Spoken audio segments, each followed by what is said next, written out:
Welcome to this episode of the Smart Leaders Sell podcast. I'm Jessica Lorimer, sales coach and leadership expert, and I am really excited to dig down into today's episode.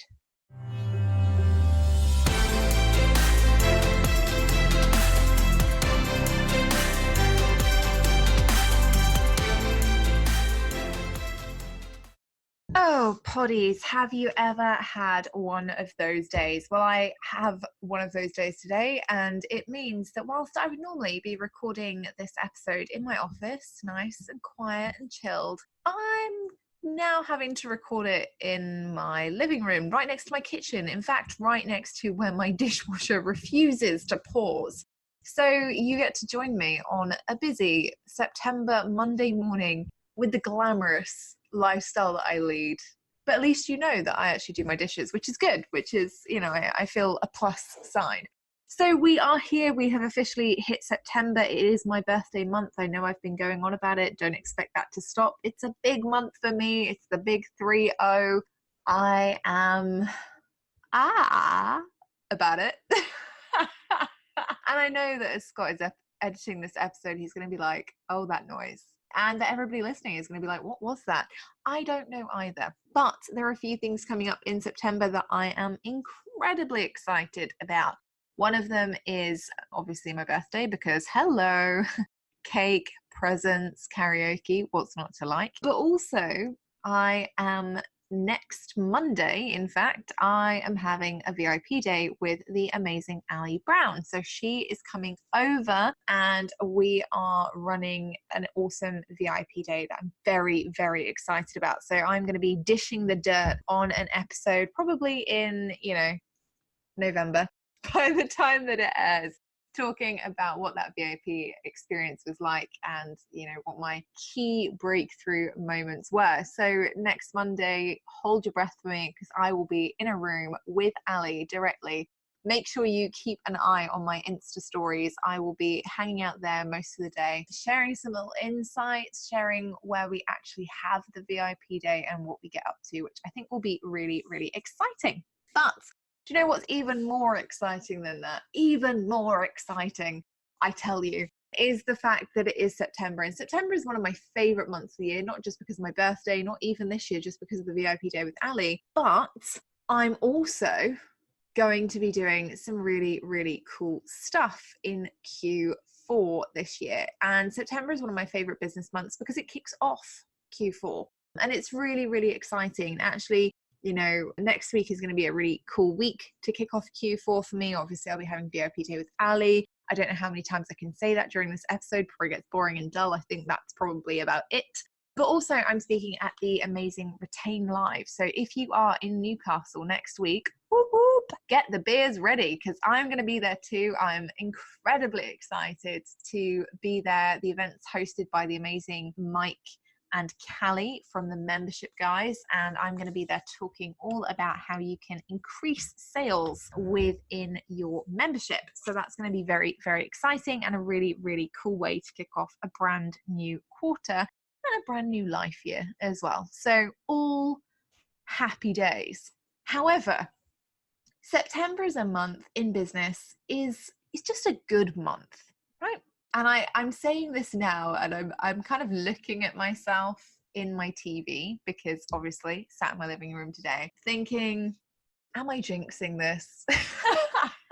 Like at the time of recording, I'm like, yeah, September's going to be epic. And then I'm like, And I was about to say I've never had a bad September, but I kind of don't want to say that just in case, but it's true.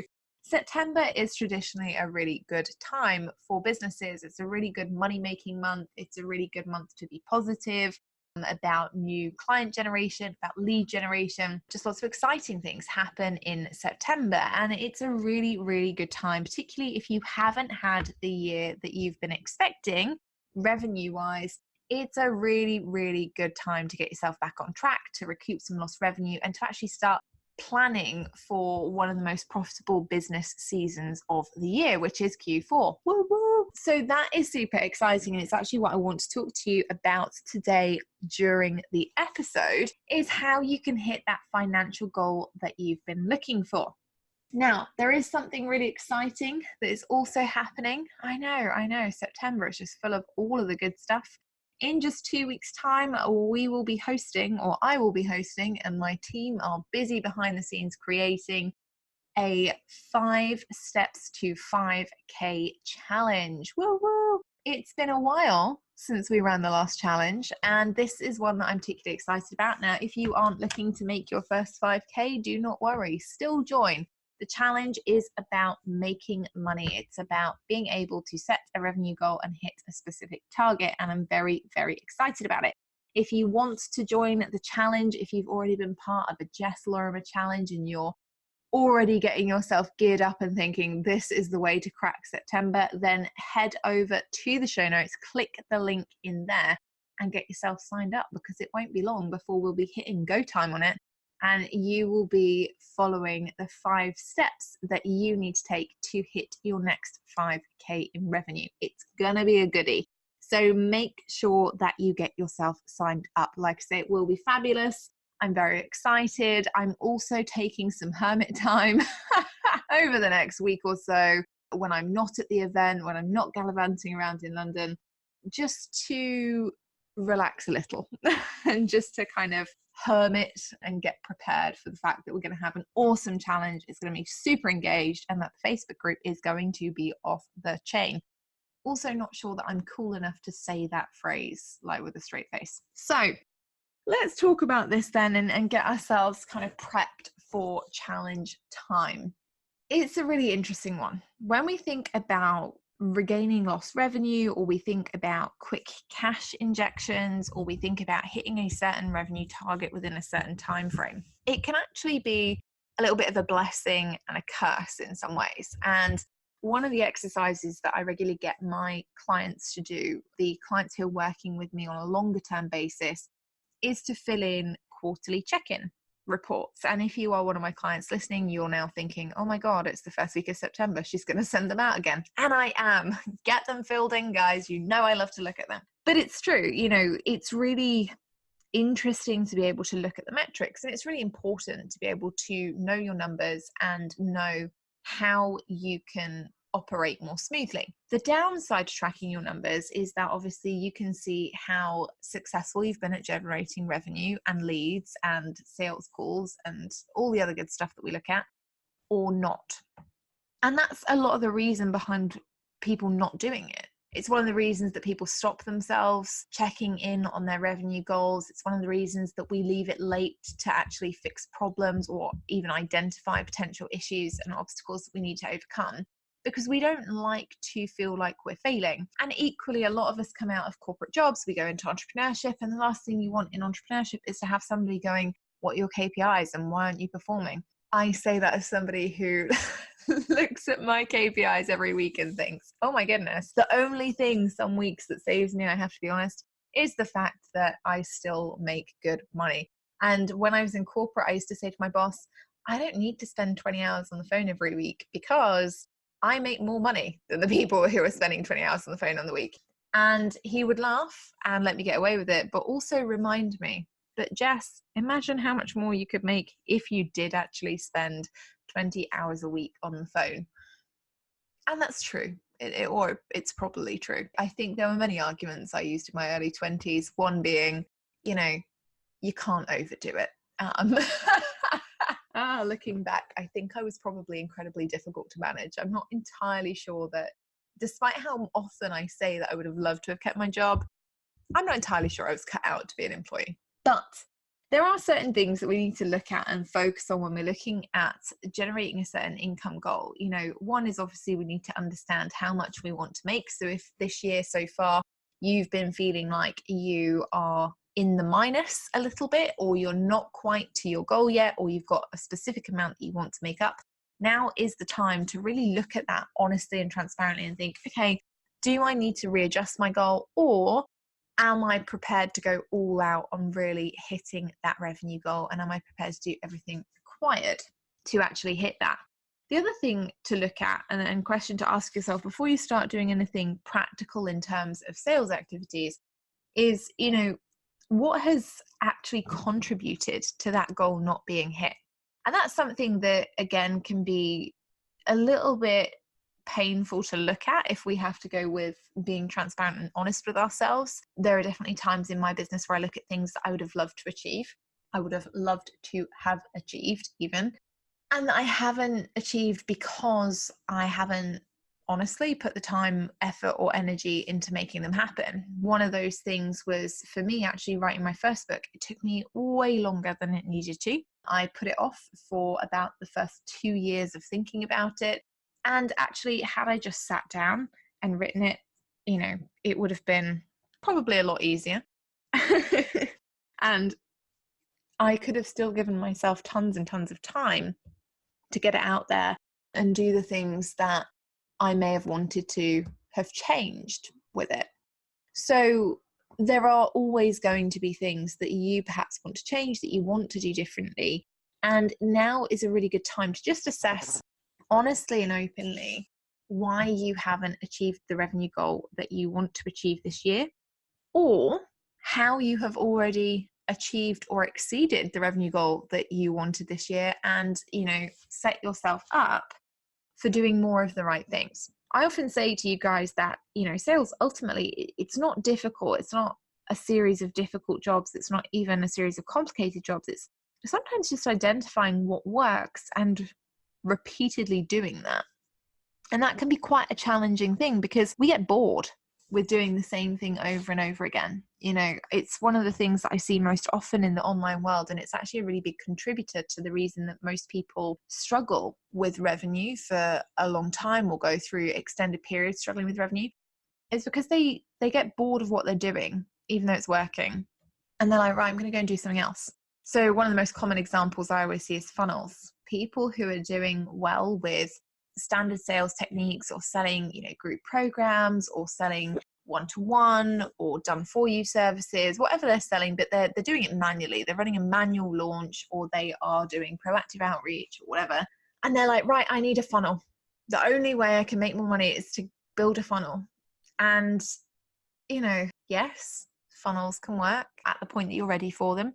But 9 times out of 10, it's going to take you 6 to 12 months to get a funnel that is performing at optimum efficiency. 6 to 12 months. And during that time that people go out and they're like, right, I'm going to create this funnel, I'm going to do it, they don't do any of the other stuff. So what happens is their income starts to plateau, and then it starts to dip, and then it starts to hit dangerous levels, and their confidence gets shot, and they go, oh my God, what do I do?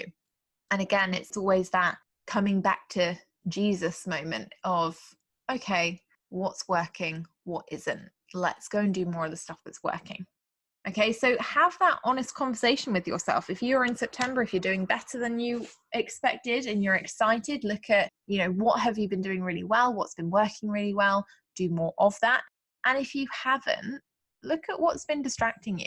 Have you got a little bit too focused on branding, for example? Have you got a little bit too focused on tons of client delivery and you haven't made any time for your own marketing and sales? Have you, perhaps not managed expectations, particularly if you're in the done for you world? I find that this one comes up a lot. Clients expect you to be working on their project every minute of every day, and they don't necessarily give you the time to work on your own stuff. Have you correctly set boundaries? Have you managed expectations? Have you got a process in place that lets them feel comfortable, but also gives you the time that you need to grow for the rest of the year? So have that conversation with yourself and think it through, and then set that money goal. What is it that you want to make by the end of the year? And actually, what would you like to bring in during September? Now, please be realistic with this. I cannot stress this enough. Every time I talk about money goals, I do see it going around the internet. People are like, oh my God, just think about whatever number you would like. Of course, it's possible to make £200,000 even if you've never had a sale before, and buy yourself a new Lamborghini. And yes, do you know what? I'm sure it is. I've never seen it, but anything is possible, so they tell me. And I just want to manage expectations here, that if you haven't sold anything yet, that's cool. It doesn't mean you're going to not sell anything. It just means be realistic about your expectations. Don't forget that for most people, the majority of people, they will tell you it's so much harder to make your first £1,000 than it is to make $10,000 or £10,000 a month. For the majority of people, it takes them longer to get to their first 6 figures in revenue, not even 6 figures per year, but it takes them longer to get to their first 6 figures in revenue than it will then take them to get to 500,000 a year. Okay, just think about that. So be realistic. What is your, what's your good, better, best financial goal? And set that for yourself for September and for the rest of 2019 so that you know what you're looking at. What would you be, that was good, I hit that, I'm happy, cool about? What would be your better goal? That's awesome. I'm pleased with myself. It gives me a little bit left over to do X, Y, or Z. And what would your, oh my God, I'm bouncing off the walls, this is phenomenal, best day ever, I'm living my best life, dancing around my kitchen, having a blast goal look like? Write those down. Make sure that they are somewhere visible, because you are going to be using them for the next 3 months to really knock it out of the park when it comes to the final quarter of 2019. I can't believe I'm saying that, the final quarter of 2019. It's a joke. How quickly is this year gone? Crazy pants. So let's look at what we actually need. Okay. When we're looking at making a specific money goal, what are the practical things that you need to consider and actually focus on to make them happen? Well, in all honesty, the first thing is, what does it look like for you to make 5K? And I'm not talking about visualize the day that you wake up and it's in your bank account. If it helps you, cool, like whatever. But when it comes to actually doing the activity, what does it look like for you to make 5K? What is your average transaction value? And I'm going to say average transaction value rather than program value, because, I think sometimes it's very easy to get caught up in, okay, cool, I'm going to sell 2 of my high level programs, but maybe you've never sold them before. Okay. And so it puts a lot of pressure on you. Instead, think about, what's my average transaction value now? Okay. And if you look at it and you go, oh, wow, my average transaction value is a lot lower than I'd like it to be. Guess what? Great. You get to raise your rates. You get to raise your rates, or you get to create a new offer that solves a higher level of problem or gives a higher transformation to your clients. And that's something we only find out when we do look at our average transaction value. It was interesting for me, actually. I use Thrivecart. I'm a big fan of Thrivecart. Just before anyone asks, that is the payment or the checkout software that I use, and it's phenomenal. You can use it to track affiliates. You can get paid through any payment processor, Stripe, Authorize.net, PayPal, all that kind of cool stuff. Buy it, and you can do an awful lot when it comes to the reporting. My affiliate link obviously is in the show notes. If you do want to go and check out Thrivecart and get it on a lifetime license, it is amazing. I highly, highly recommend it. It's very, very good. But I was very, very impressed when actually one of the biggest things that it shows on a day-to-day, weekly, monthly, and yearly basis is your average transaction value. And it was really interesting to me because obviously I run different funnels in my business, and so we're always selling different products at different price points, some that are very low end, some that are very high end. And when we started using Thrivecart, we were really, really shocked to see that actually the average transaction value was quite low. Okay, so the actual amount of money that people were spending at any one time was quite low. And it was, we're not talking £20, but with funnels, running anything from tripwire offers at around £27, right up to selling one-to-one offers from £7,500 upwards.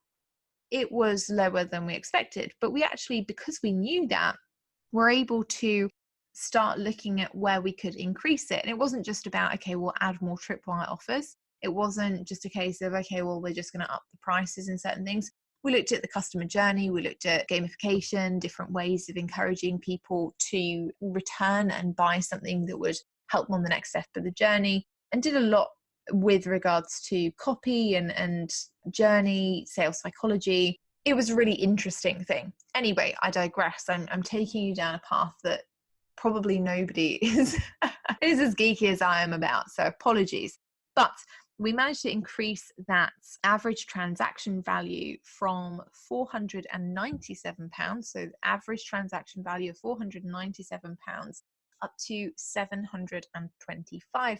That's, almost a £300 increase within 3 months. So just knowing that average transaction value actually can really help you increase it and can help you do that fast. So when you're thinking, right, okay, I want to make more money, absolutely think about how you're going to make it in terms of, what could I sell? And always think about it in terms of the quickest and easiest way to get to the goal. I can sell 5 things at £1,000 each, or I can sell 10 things at £500 each, or I can sell, 10, 20 things at £250 each. Oh, maths. But you can think about it like that, but also take into account that average transaction value. What are you actually making in the last 3 months? What has that average transaction value looked like for you?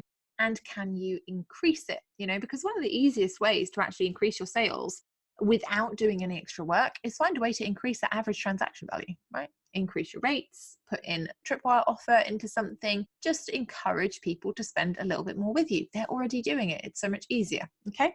So that's the first thing we need to look at is, what does it actually look like for you to make that cash on a practical level? How much do you actually need to sell? And, are you going to need to do anything differently in terms of delivery or capacity? If you are at the point in your business where the easiest way for you to make an extra, let's say 5K within a month is to sell 1-to-1, but you don't actually have the capacity to deliver that, you don't have the capacity to run those sessions, then obviously something needs to change. And, you need to consider how your business needs to look and, what that's going to look like and then how you're going to create that within the time frame you need to get that cash injection. Okay. The other thing you need to look at is what is your plan? And that, my friends, is the bit that we are covering in the challenge in just a short week and a half. So make sure that if you are not sure on your strategy for injecting an extra infusion of cash into your business, that you get yourself signed up for that. Like I say, it's going to be a 5-day challenge. There are going to be 5 steps that will set out your strategy to making an extra 5K in your business, whether or not you have sold before. All right. And I promise I'm not going to nerd out too much on metrics and things for you, but it's going to be some really cool strategizing. We're going to do it together. It's going to be a blast.